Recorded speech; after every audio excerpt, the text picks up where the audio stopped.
ಎಲ್ರಿಗೂ ನಮಸ್ಕಾರ. ಇವತ್ತು ನಾವು ಒಂದು ಹೊಸ ಪ್ರೋಗ್ರಾಮ್ನ ಕ್ರಿಯೇಟ್ ಮಾಡೋದು ಹೇಗೆ. ಇವಾಗ ಒಂದು ಫೋಲ್ಡರ್ ನಿಮಗೆ ರನ್ ಆಗ್ತಾ ಇದೆ, ಒಂದು ಬೇರೆ ಯಾವುದೋ ಪ್ರೋಗ್ರಾಮ್ ರನ್ ಆಗ್ತಾ ಇದೆ. ನೀವು ಇವಾಗ ಒಂದು ಹೊಸ ಪ್ರೋಗ್ರಾಮ್ನ ಬರೀಬೇಕು.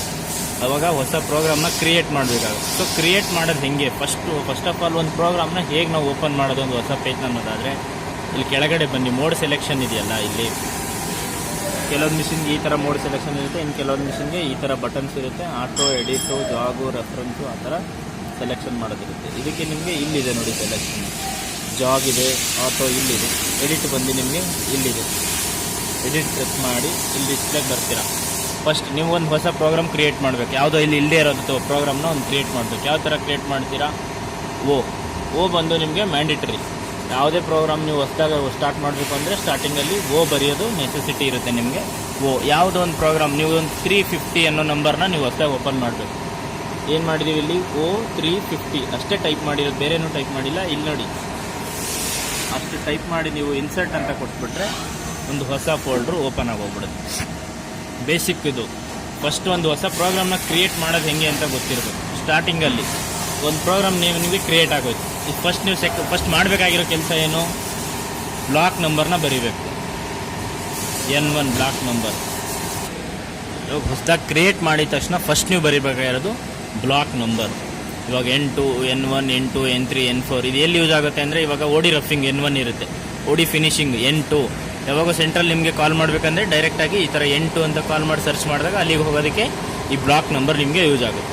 ಫಸ್ಟ್ ಇದಾದಮೇಲೆ ಸೆಕೆಂಡ್ ನಿಮಗೇನು, ಟರೆಟ್ ರೆಫರೆನ್ಸ್ ಯಾವ ಥರ ಕೊಡ್ತೀರಾ, G28, U 0.0, W 0.0 ಇದು ನಿಮಗೆ ಟರೆಟ್ ರೆಫರೆನ್ಸ್ ಆಗಿರುತ್ತೆ. ಇದು ನಿಮಗೆ ಟರೆಟ್ ರೆಫರೆನ್ಸ್. ಒಂದು ಮಿಷಿನ್ ಬೇರೆ ಮಿಷಿನಲ್ಲಿ ನಿಮಗೆ ಬೇರೆ ಥರ ಬರುತ್ತೆ. ಇವಾಗ ಈ ಮಿಷಿನಲ್ಲಿ ಈ ಥರ ಇದೆ, ಈಗ ಲೋಕೇಶ್ ಆ ಥರ ಮಿಷಿನಲ್ಲಿ ಬಂದಾಗ ನಿಮ್ಗೆ ಏನು ಬರುತ್ತೆ, G0, T0, X 0.0, Z 0.0 ಈ ಥರ ಕೂಡ ಒಂದು ರೆಫರೆನ್ಸ್ ನಿಮಗೆ ಬೇರೆ ಮಿಷಿನ್ಗಳಲ್ಲಿ ಬರುತ್ತೆ. ಇದು ಒಂದೇ. ಇವೆರಡು ನಿಮ್ಗೆ ಏನು ಮೀನಿಂಗ್ ಆಗುತ್ತೆ, ಟರೆಟ್ ರೆಫರೆನ್ಸ್ ಪೊಸಿಷನ್, ಟರೆಟ್ನ ಹೋಮ್ ಪೊಸಿಷನ್, ಲಾಸ್ಟಲ್ಲಿ ಎಲ್ಲಿ ಇರುತ್ತೋ ಟರೆಟು, ಇವೆರಡು ನಿಮಗೆ ಟರೆಟ್ನ ಹೋಮ್ ಪೊಸಿಷನ್ ಆಗಿರ್ತವೆ. ಇವಾಗ ನಮಗೆ ಬೇಕಾಗಿರೋದು G28 ನಮ್ಮ ಮಿಷಿನಲ್ಲಿ ವರ್ಕ್ ಆಗೋದು. ಸೊ ಇದನ್ನು ಇವಾಗ ಬರ್ದಿರೋ G0, T0, X0, Z 0.0ನ delete ಮಾಡಿ ಬಿಸಾಕ್ಬಿಡೋಣ.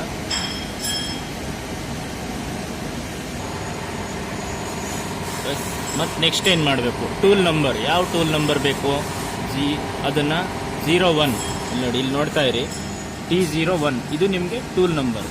ಮತ್ತೆ 01 ಕೊಟ್ಟರೆ ಅದು ನಿಮಗೆ ಆಫ್ಸೆಟ್ ನಂಬರ್ ಆಗಿರುತ್ತೆ.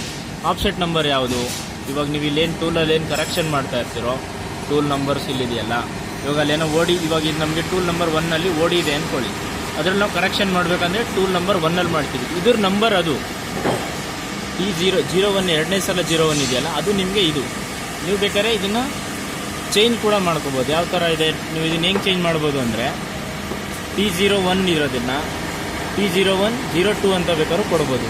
ಅದು ಯಾವಾಗ ನಿಮಗೆ ಬೇರೆದು ಬೇಕಾದಾಗ, ಅವೆಲ್ಲ ನೆಸೆಸಿಟೀಸ್ ಇದ್ದಾಗ ಬೇರೆ ಬೇರೆ ಥರ ಎಲ್ಲ ಆಲ್ಟ್ರೇಷನ್ ಇರುತ್ತೆ. ಫಸ್ಟ್ ಬೇಸಿಕ್ ಹೋಗೋದಾದರೆ ನಿಮಗೆ T01 ಟೂಲ್ ನಂಬರು ಮತ್ತು ಆಫ್ಸೆಟ್ ನಂಬರ್ ಆಗಿರುತ್ತೆ. ಇವಾಗ ನಾವು 100ಗಿಂತ ಮೇಲಿರೋ ಡಯಾಮೀಟರ್ ಮಾಡ್ತಾ ಇದ್ದೀವಿ, ಮತ್ತು ನಮಗೆ ಫಿನಿಶಿಂಗ್ ತುಂಬ ಇಂಪಾರ್ಟೆಂಟ್ ಇದೆ. ಅದುವಾಗ ನಿಮಗೆ ಯಾವ ಥರ ಸ್ಪಿಂಡಲ್, ಇವಾಗ ನಾವು ನಾರ್ಮಲಾಗಿ ಏನು ಯೂಸ್ ಮಾಡ್ತೀವಿ, G97 S 1500 ಕೊಟ್ಟರೆ ನಮಗೆ ಇದು ಕಾನ್ಸ್ಟೆಂಟ್ ಸ್ಪಿಂಡಲ್ ಸ್ಪೀಡ್ ಆಗಿರುತ್ತೆ. ಅಂದರೆ ಸ್ಪಿಂಡಲ್ಲು ಒಂದೇ ರೇಂಜಲ್ಲಿ ಓಡ್ತಾ ಇರುತ್ತೆ. ಫೇಸ್ ಆಗಬೇಕಾದ್ರೂ ಅಷ್ಟೇ, ಮೇಜರ್ ಡಯಾಮೀಟರ್ ಟರ್ನ್ ಆಗಬೇಕಾದ್ರೂ ಫೇಸ್ ಆಗಬೇಕಾದ್ರೂ ಅಷ್ಟೇ, ಮತ್ತು ಮೇಜರ್ ಡಯಾಮೀಟರ್ ಟರ್ನ್ ಆಗಬೇಕಾದ್ರೂ ಅಷ್ಟೇ ನಿಮಗೆ ಒಂದೇ ಸ್ಪಿಂಡಲಲ್ಲಿ ಓಡ್ತಾ ಇರುತ್ತೆ.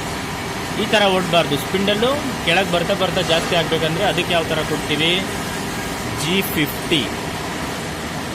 G50 ಕೊಟ್ಬಿಟ್ಟು S 1500 ಅಂತ ಕೊಟ್ವಿ ಅಂದರೆ M03 ಇದು ನಿಮಗೆ ಡೈರೆಕ್ಷನ್ ಆಗಿರುತ್ತೆ.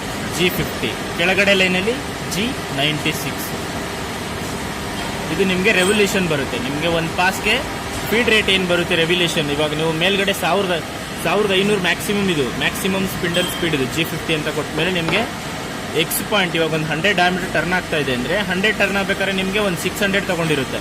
ಪೂರ್ತಿ X10 ನಂತರ ಎಲ್ಲ ಬಂದಾಗ ನಿಮಗೆ 1500 ಅದಾಗದೆ ಫಾಸ್ಟ್ ಆಗುತ್ತೆ. ಮತ್ತೆ ಡಯಾಮೀಟರ್ ಮೇಲೆ ಹೋದಾಗ ಮತ್ತೆ ಆಟೋಮೆಟಿಕ್ ಅದಾಗದೆ ಸ್ಲೋ ಆಗುತ್ತೆ. ಇದು ನಿಮಗೆ ಮ್ಯಾಕ್ಸಿಮಮ್ 80ಗಿಂತ ಮೇಲ್ ಡಯಾಮೀಟರ್ ಇದ್ದಾಗ ಮಾತ್ರ ಈ ಥರದನ್ನೆಲ್ಲ ಯೂಸ್ ಆಗುತ್ತೆ, ಚೆನ್ನಾಗಿ ಯೂಸ್ ಆಗುತ್ತೆ. ಅದಕ್ಕಿಂತ ಮುಂಚೆನೂ ಕೊಡ್ಬೋದು. G96 ಇದನ್ನು ಯಾವ ಥರ ಕೊಡೋದು, ಒಂದು 280 ಬೇಕಾಗುತ್ತೆ. ಇದಕ್ಕೊಂದು ಬೇಸಿಕ್ ಕಾನ್ಸೆಪ್ಟ್ ಇರುತ್ತೆ ನಿಮಗೆ. ಇದನ್ನು ಕೊಡೋದು ಯಾವ ಥರ ಅಂದರೆ, ಒಂದು ಬೇಸಿಕ್ ಕಾನ್ಸೆಪ್ಟು. ಸ್ಪಿಂಡಲ್ ಎಲ್ಲ ಕೊಡೋದು ಯಾವ ಥರ ನಾವು ಕ್ಯಾಲ್ಕುಲೇಟ್ ಮಾಡಬೇಕು ಅಂದರೆ, ನಮ್ಮ ಜಾಬ್ನ ಹೋಲ್ಡಿಂಗ್ ಯಾವ ಥರ ಇದೆ. ತುಂಬ ರಿಜಿಟಾಗಿ ಹೋಲ್ಡ್ ಆದರೆ ಒಂಚೂರು ಎಕ್ಸ್ಟ್ರಾ RPM ಕೊಟ್ಟರು ನಡೀತದೆ. ರಿಜಿಟಾಗಿ ಹೋಲ್ಡಿಂಗ್ ಇಲ್ಲ ನಮಗೆ. ಇವಾಗ ಈ 1500 ನಮಗೆ 100 ಡಯಾಮೀಟ್ರಿಗೆ ಇದು ಆ್ಯಾವ್ರೇಜ್. ಇದು ಇಷ್ಟು ಕೊಡ್ಬೋದು, ಏನು ತೊಂದರೆ ಇಲ್ಲ. ಈ 1500 ಆಗಿರ್ಬೋದು, ಈ 280 ಆಗಿರ್ಬೋದು ಆ್ಯಾವ್ರೇಜ್. ಹೋಲ್ಡಿಂಗ್ ಒಂದು ವೇಳೆ ಕಡಿಮೆ ಆಗಿದೆ ಅನ್ನೋದಾದರೆ ನೀವು ಅವಾಗ ಇವೆರಡನ್ನೂ ಚೂರು ಕಡಿಮೆ ಮಾಡ್ಕೋಬೇಕಾಗುತ್ತೆ. ನಿಮಗೆ RPM ಕೊಡೋದು ಹೆಂಗೆ, ಫೀಡ್ ಕೊಡೋದು ಹೆಂಗೆ ಅಂತ ದೊಡ್ಡ ಸೈನ್ಸ್ ಏನೂ ಇಲ್ಲ. ಅದು ನೀವು ಅದನ್ನು ಮ್ಯಾನ್ಯುವಲ್ ಆಗಿ ನೀವು ಹೇಗೆ ಅದನ್ನು ಮುಂದೆ ಹೋಗ್ತಾ ಚೆಕ್ ಮಾಡ್ಕೊಂಡು ಹೋಗ್ತೀರೋ ನಿಮ್ಗೆ ಅದು ಗೊತ್ತಾಗ್ಬಿಡುತ್ತೆ. ಅದನ್ನೆಲ್ಲ ನೀವು ಫಾರ್ಮುಲಾ ಹಾಕಿಬಿಟ್ಟು ಕ್ಯಾಲ್ಕುಲೇಷನ್ ಮಾಡಿಬಿಟ್ಟು ಹಾಕಿದಾಗೆಲ್ಲ ಅದು ಅಷ್ಟೊಂದು ನೀಟಾಗಿ ವರ್ಕೌಟ್ ಆಗಲ್ಲ. ಅದಕ್ಕೊಂದು ಫಾರ್ಮುಲಾ ಬರುತ್ತೆ ನಿಮಗೆ, ಫೀಡ್ ರೇಟ್ ಕಂಡು ಹಿಡಿಯೋಕ್ಕೆ ಈ ಥರ ಅದೊಂದು ಫಾರ್ಮುಲಾ ಇರುತ್ತೆ. VC = π/TDN. ಈ ಪೈದು ಒಂದು ವ್ಯಾಲ್ಯೂ ಬರುತ್ತೆ ನಿಮಗೆ. ನೆಕ್ಸ್ಟು ವ್ಯಾಲ್ಯೂ 3.14 ವ್ಯಾಲ್ಯೂ ಇರುತ್ತೆ ಪೈಗೆ. ಸೊ ಇದನ್ನೆಲ್ಲ ಹಾಕಿಬಿಟ್ಟು ಇಂಟು 1000 ಮಾಡಿ ಇದರದೊಂದು ರೀಡಿಂಗ್ ಬರ್ತಾ ಇರುತ್ತೆ ನಿಮಗೆ. ಅಷ್ಟೆಲ್ಲ ಮಾಡೋದಾದರೆ RPM ನಿಮಗೆ ಅದು ಅಷ್ಟು ನೀಟಾಗಿ ಈ ಫೀಲ್ಡಲ್ಲಿ ವರ್ಕೌಟ್ ಆಗೋದು ಕಷ್ಟ. ನೀವು ಸುಮ್ಮನೆ ಒಂದು ಕ್ಯಾಲ್ಕುಲೇಷನ್ ಅಂತ ಕೊಡ್ಬೋದು, ಬಿಟ್ಟರೆ ನಮ್ಮ ಹೋಲ್ಡಿಂಗ್ ಎಲ್ಲ ಅದು ರೆಫರೆನ್ಸ್ ತೊಗೊಳ್ಳೋದಿಲ್ಲ. ಎಷ್ಟೋ ಸಲ ಫೀಡ್ ಜಾಸ್ತಿ ಆಗೋಗ್ಬಿಡುತ್ತೆ. ನಾವು ಈ ಥರ ಕೊಟ್ಟಾಗ ನಾವು ಇಷ್ಟೊಂದು RPM ಕೊಟ್ಟು ಈ ಥರ ಫೀಡ್ ಜಾಸ್ತಿ ಕೊಟ್ವಿ ಅಂದರೆ, ಇವಾಗ ಕ್ಯಾಲ್ಕುಲೇಷನ್ ಪ್ರಕಾರ ನಿಮಗೆ 100 ಡಯಾಮೀಟ್ರಿಗೆ ನಿಮಗೆ 700 RPM ಬರುತ್ತೆ. 0.3 ಫೀಡ್ ಬರುತ್ತೆ. ನಿಮ್ಮದು ಹೋಲ್ಡಿಂಗ್ ಒಂದು ವೇಳೆ ಕಡಿಮೆ ಇತ್ತು, 700ಗೆ 0.3 RPM ಎಲ್ಲ 0.3 ಫೀಡ್ ಎಲ್ಲ ಕೊಟ್ಟರೆ ನಿಮಗೆ ಪೀಸು ಕಿತ್ಕೊಂಡ್ಬರೋ ಚಾನ್ಸಸ್ ಇರುತ್ತೆ. ಸೊ ನಿಮಗೆ ಯಾವ ಥರ ಇದೆ ಜಾಬ್ದಲ್ಲಿ ಹೋಲ್ಡಿಂಗ್ ಏನಿದೆ ಅದ್ರ ಮೇಲೆ ನೀವು ಸ್ಪಿಂಡಲ್ಲು ಮತ್ತು ಫೀಡ್ನ ನೀವಾಗ ಕ್ಯಾಲ್ಕುಲೇಷನ್ ಮಾಡ್ಕೋಬೇಕು. ಇದು ಬೇಸಿಕ್. ಇವಾಗ ಒಳ್ಳೆ ರಿಜಿಟ್ ಇರೋಂಥ ಜಾಬ್ ಏನಾರು ಹಾಕಿದ್ದೀರಾ ನೀವು 100 ಡಯಾಮೀಟರ್ ಅನ್ನೋದಾದರೆ ಇದು ಪರ್ಫೆಕ್ಟ್ RPM. ಇದು ಕೂಡ ಅಷ್ಟೇ. ರೆವಲ್ಯೂಷನ್ ಫೀಡ್ ಕೂಡ ಕರೆಕ್ಟಾಗಿದೆ. ಇವಾಗ 100 ಡಯಾಮೀಟರ್ಗೆ ಆಗುತ್ತೆ. ನಿಮಗೆ ಇವಾಗ ಸ್ಪೀಡ್ ಕೂಡ ಗೊತ್ತಾಯಿತು.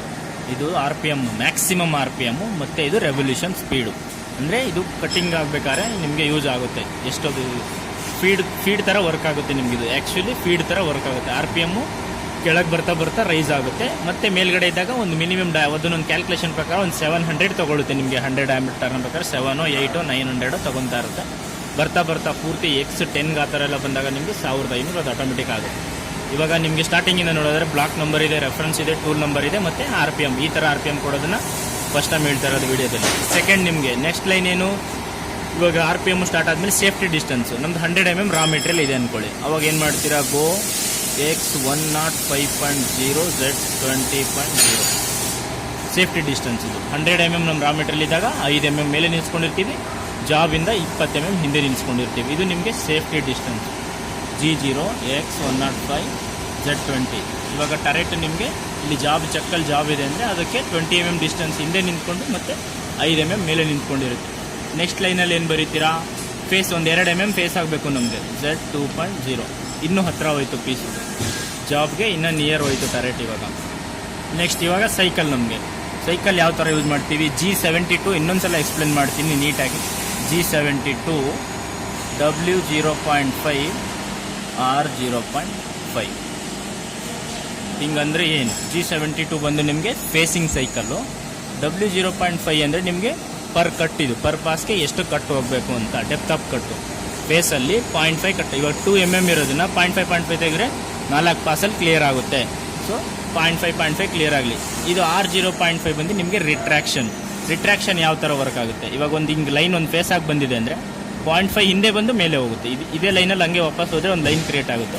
ಈ ಥರ ಫೇಸಿಂಗ್ ಆಗಿ ಹಿಂದೆ ಬಂದು ಮೇಲೆ ಹೋಗುತ್ತೆ. ಸೊ ಅದಕ್ಕೆ ನಿಮಗೆ R0.5. ನೆಕ್ಸ್ಟ್ ಇನ್ನು ಏನು ಬರೀಬೇಕು ಈ ಲೈನಲ್ಲಿ, G72 P10, G72 P10 Q20, W ಅಲ್ಲಿ 0.1 ಸ್ಟಾಕು, U ಅಲ್ಲಿ ಏನು ಸ್ಟಾಕ್ ಇಲ್ಲ, F0.22 ಅಥವಾ 25 ಕೊಟ್ಟರು ಆಗುತ್ತೆ. ಇದೆಲ್ಲ ನಾವು ಚೆಕ್ ಮಾಡಿ ಇಷ್ಟು ದಿನ ಮಾಡಿರೋವಂಥದ್ದು. ಈ RPM ಆಗಿರ್ಬೋದು, ಈ ಫೀಡ್ ಆಗಿರ್ಬೋದು, ನಾವು ಯಾವತ್ತೂ ಪೈ ರೂಟ್ ಎಲ್ಲ ಹಾಕಿಬಿಟ್ಟು RPM ಎಲ್ಲ ಯಾವತ್ತೂ ಚೆಕ್ ಮಾಡಿಲ್ಲ. ಚೆಕ್ ಮಾಡಿದ್ಮೇಲೆ ಅದು ಮೇ ಬಿ ವರ್ಕ್ ಆಗೋದು ಅಷ್ಟರಲ್ಲೇ ಇರುತ್ತೆ. ಈ ಥರ ಇವೆಲ್ಲ ಪ್ರಾಕ್ಟಿಕಲ್ ಆಗಿ ನಾವು ಯಾವತ್ತಿಂದ ಕೆಲಸ ಮಾಡ್ತಿದ್ದೀವಿ ಅವತ್ತಿಂದ ಪ್ರಾಕ್ಟಿಕಲ್ ಆಗಿ ಯೂಸ್ ಮಾಡಿರೋಂಥ RPM, ಫೀಡ್ ಇದೆಲ್ಲ ಪ್ರಾಕ್ಟಿಕಲ್ ವರ್ಕ್. ಇವೆಲ್ಲ ಪ್ರಾಕ್ಟಿಕಲ್ ಕಡೆ ಜಾಸ್ತಿ ಧ್ಯಾನ ಕೊಟ್ಟರೆ ಬೇಗ ಕೆಲಸನ ಕಲ್ತ್ಕೋಬೋದು. ಇವಾಗ ನೋಡಿ ಫೀಡ್ ಇದೆ, ಇದರ ಉದ್ದೇಶ ಏನು, ಇವಾಗ 2 mm ಸ್ಟಾಕ್ ತೆಗಿಬೇಕು, 0.5 ಪ್ರತಿ ಸಲಕ್ಕೆ ತೆಗಿಬೇಕು. ಇದು ಒಂದು ಸ್ಟಾರ್ಟ್ ಪಾಯಿಂಟು ಎಂಡ್ ಪಾಯಿಂಟು ಎಷ್ಟು ಫೀಡಲ್ಲಿ ತೆಗಿಬೇಕು ಅನ್ನೋದನ್ನು ಕೊಟ್ಟಿದ್ದೀವಿ. ಎಲ್ಲಿವರೆಗೂ ತೆಗಿಬೇಕು ಗೋ. ಇವಾಗ ಇಲ್ಲಿ ಒಂದು ಇದರಲ್ಲಿ ಕಾನ್ಸಂಟ್ರೇಟ್ ಮಾಡಬೇಕಾಗಿರೋ ಪಾಯಿಂಟು ಈ P10 ಮತ್ತು Q20 ಇದೆಯಲ್ಲ, ಇದು ನಿಮಗೆ N10 N20 ಆಗುತ್ತೆ. ಅಷ್ಟೇ ಕಾನ್ಸಂಟ್ರೇಷನ್ ಮಾಡಬೇಕಾಗಿರೋದು, ಬೇರೆ ಎಲ್ಲ ನಿಮಗೆ ಆಲ್ಮೋಸ್ಟ್ ಸೇಮ್ ಆಗಿರುತ್ತೆ. ಈ P10 ಯಾಕೆ N10 ಆಗುತ್ತೆ, Q ಯಾಕೆ N ಆಗುತ್ತೆ, ಅದನ್ನು ಮಾತ್ರ ತಿಳ್ಕೊಬೇಕು. ಇವಾಗ ಸ್ಟಾರ್ಟ್ ಪಾಯಿಂಟ್ ನಿಮಗೆ ಎಷ್ಟಿದೆ, P10 ಇರೋದು N10 ಮಾಡಬೇಕಷ್ಟೇ. ಎಲ್ಲಿವರೆಗೂ ಫೇಸ್ ಆಗಬೇಕು, Z0.0ವರೆಗೂ ಫೇಸ್ ಆಗಬೇಕು. Z0.0ವರೆಗೂ ನಿಮಗೆ ಫೇಸ್ ಆಗಬೇಕು. ಡೌನ್ ಎಲ್ಲಿ, ಇವಾಗ 2 ಇರೋದು Z ಹೋಯಿತು, X ಎಲ್ಲಿವರೆಗೂ ಬರಬೇಕು, G1 X 0.0. ನಿಮಗೆ ಇವಾಗ Z2 ಇರೋ ಸ್ಟಾಕ್ನ ಪ್ರತಿ ಸಲ 0.5 ಕಟ್ ತೊಗೊಂಡು Z0 ಮಾಡು ಅಂತ ಹೇಳಾಯಿತು. ಆವಾಗ ಅಲ್ಲಿ ಹಂಗೆ ಫಿನಿಶಿಂಗಿಗೆ ಅಲಯನ್ಸ್ ಕೂಡ ಕೇಳಿದ್ದೀವಿ. ಫಿನಿಶಿಂಗ್ ಅಲಯನ್ಸ್ ಕೂಡ 0.1 ಕೇಳಿರೋದು. 2 ಇರೋದು 0 ಆಗಬೇಕು, ಪ್ರತಿ ಸಲ 0.5 ಕಟ್ ತೊಗೋಬೇಕು, 0.1 ನಿಮಗೆ ಸ್ಟಾಕ್ ಉಳಿಬೇಕು. ಎಲ್ಲಿ X ಎಲ್ಲಿವರೆಗೂ ಹೋಗಬೇಕು, 0ವರೆಗೂ ಹೋಗಬೇಕು. ಅಲ್ಲಿಗೆ ನಿಮಗೆ ಸೈಕಲ್ ಎಂಡು N20 ಕೊಟ್ಬಿಟ್ರೆ ನಿಮಗೆ ಫೇಸಿಂಗ್ ಸೈಕಲ್ ಎಂಡು. ನೋಡಿ ಇಷ್ಟೇ ಸೈಕಲ್, ಈ G72 ಇಂದ ಈ N20ವರೆಗೂ ಇಷ್ಟು ಮಾಡಿದ್ರೆ ನಿಮಗೆ ಸೈಕಲ್ ಮುಗಿದೋಗುತ್ತೆ. ಬೇಸಿಕ್ ಆಗಿ ನೀವು ಒಂದು ಪ್ರೋಗ್ರಾಮ್ ಕ್ರಿಯೇಟ್ ಮಾಡೋದಾದರೆ ಇಷ್ಟು ಮಾಡಿದ್ರೆ ನಿಮಗೆ ಸೈಕಲ್ ಎಂಡ್ ಆಗುತ್ತೆ. ನೆಕ್ಸ್ಟ್ ಏನು ಬರೀತೀರಾ, ಗೋ G40 Z20.0 ಡೈರೆಕ್ಟ್ ಪೀಸಿಂದ ಸೇಫ್ಟಿ ಡಿಸ್ಟೆನ್ಸ್ಗೆ ಹೋಗುತ್ತೆ. ಮತ್ತು G28 U0.0 W0.0 ರೆಫರೆನ್ಸ್. ಇಷ್ಟೇ ನಿಮಗೆ ಪ್ರೋಗ್ರಾಮ್. ಇದ್ರ ನೆಕ್ಸ್ಟ್ ಮತ್ತೇನು ಮಾಡ್ತೀವಿ, ಆಫೀಸ್ನಲ್ಲಿ ಸ್ಟಾಪು ಬೇರೆಯವ್ರಿಗೆ ಹೋಗೋಕ್ಕೆ ಮುಂಚೆ ಒಂದು ಸಲ ಸ್ಟಾಪ್ ಆಗಲಿ ಅಂತ ಮತ್ತು ಬೇರೆದು ಬರೀಬೇಕಂದ್ರೆ ಏನು ಮಾಡಬೇಕು, N2 ಇಂದ ಮತ್ತೆ ಹಾಗೆ ಕಂಟಿನ್ಯೂ ಮಾಡ್ತಾ ಇರಬೇಕು. ಇವಾಗ ಇದನ್ನು ಇಲ್ಲಿ ನೋಡಿ 100 ಡಯಾಮೀಟ್ರಿಗಿಂತ 15 mm ಮೇಲೆ ಇದೆ, 20 mm ಸೇಫ್ಟಿ ಡಿಸ್ಟೆನ್ಸು. ಈ 2 mm ತೆಗಿಯೋದಕ್ಕೆ ಇಲ್ಲಿ ಹೇಳಿದ್ದೀವಿ Z2 ಇಂದ Z0 ಮಾಡಬೇಕು. ಪ್ರತಿ ಸಲಕ್ಕೆ 0.5 ಕಟ್ ತೊಗೊಂಡೋಗ್ಬೇಕು ಮತ್ತು ಫೀಡ್ ರೇಟ್ ಎಷ್ಟಿರಬೇಕು, ಇಷ್ಟು. ಇದು ನಿಮಗೆ RPM, ಮ್ಯಾಕ್ಸಿಮಮ್ RPM ಮತ್ತು ರೆವಲ್ಯೂಷನ್ ಸ್ಪೀಡು. ಇದು ಮತ್ತು ಇದು ಕ್ಯಾಲ್ಕುಲೇಷನ್ ಆಗಿ ಮ್ಯಾಕ್ಸಿಮಮ್ RPM ಕೂಡ ಕ್ಯಾಲ್ಕುಲೇಷನ್ ಆಗುತ್ತೆ. ಒಂದು ಸಲ ಕೊಟ್ಟರೆ ನಿಮಗೆ ಇಷ್ಟೊಂದು ಸೈಕಲ್ ಮಾಡಿದ್ರೆ ಈ 2 mm ಅಲ್ಲ, ಇವಾಗ ಈ Z2 ಇರೋದನ್ನು ನೀವು Z10 ಮಾಡಿದ್ರೆ 10 mm ಮೆಟೀರಿಯಲ್ ತೆಗೆದಾಕ್ಬಿಡುತ್ತೆ. ಇದೇ ಪ್ರೋಗ್ರಾಮಲ್ಲೇ ನಿಮಗೆ 10 mm ಮೆಟೀರಿಯಲ್ನ ತೆಗೆದಾಕ್ಬಿಡುತ್ತೆ. ಬೇರೆ ಎಕ್ಸ್ಟ್ರಾ ಏನು ಬರೆಯೋ ಅವಶ್ಯಕತೆ ಇರಲ್ಲ. ಸೊ ಇದು ಕಾನ್ಸೆಪ್ಟ್ ತಲೆಗೆ ಹೋಗಿತ್ತು ಅಂದ್ಕೊಂಡಿದ್ದೀನಿ. ಒಬ್ಬರು ಫೋನ್ ಮಾಡಿ ಹೇಳಿರೋದಕ್ಕೆ, ಹೊಸ ಪ್ರೋಗ್ರಾಮ್ ಹೇಗೆ ಕ್ರಿಯೇಟ್ ಮಾಡಬೇಕು ಅಂತ ಹೇಳಿರೋದಕ್ಕೆ ಇದನ್ನು ಹೊಸದಾಗಿ ಕ್ರಿಯೇಟ್ ಮಾಡಿರೋವಂಥದ್ದು.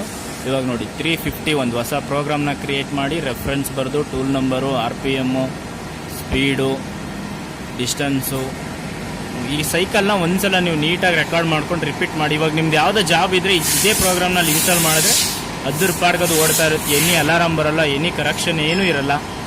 ಸೊ ಇದ್ರ ಕಡೆ ಸ್ವಲ್ಪ ಕಾನ್ಸಂಟ್ರೇಷನ್ ಮಾಡಿದ್ರೆ ನೀವು ತುಂಬ ಬೇಗ ಈ ಪ್ರೋಗ್ರಾಮು ನಿಮ್ಮ ತಲೆಗೆ ಹಾಕೋಬೋದು. ಈ 71 ಕೂಡ ಇದೇ ಥರ ಇದ್ರ ನೆಕ್ಸ್ಟಲ್ಲೇ ಮಾಡ್ಬೋದು, ಬೇಕಾದ್ರೆ N2ನಲ್ಲಿ ಕೂಡ ಮಾಡ್ಬೋದು. ಈ 72 ಈಗ ಸೈಕಲ್ ಓಡಿದೆ, ಇದ್ರ ನೆಕ್ಸ್ಟ್ ಹಾಗೆ 71 ಮಾಡಿದ್ರೆ ಟರ್ನಿಂಗ್ ಆಗ್ತಾ ಇರುತ್ತೆ. ಇದು ಇವಾಗ ನಮಗೆ ಫೇಸಿಂಗ್ ಸೈಕಲ್, ಈ ಥರ ಫೇಸಲ್ಲಿರೋ ಮೆಟೀರಿಯಲ್ ತೆಗೆದಿದೆ. ನೆಕ್ಸ್ಟ್ ನಿಮಗೆ ಟರ್ನಿಂಗಲ್ಲಿ ಹಾಕಬೇಕು ಅಂದರೆ G71 ಹಾಕಬೇಕಾಗುತ್ತೆ. ಸೊ ಸದ್ಯಕ್ಕೆ ಇದೊಂದು ಪ್ರೋಗ್ರಾಮ್ನ ನೋಡಿ, ನಾಳೆ G72 ಬಗ್ಗೆ ಮಾಡೋಣ, G71 ಬಗ್ಗೆ ಮಾಡೋಣ.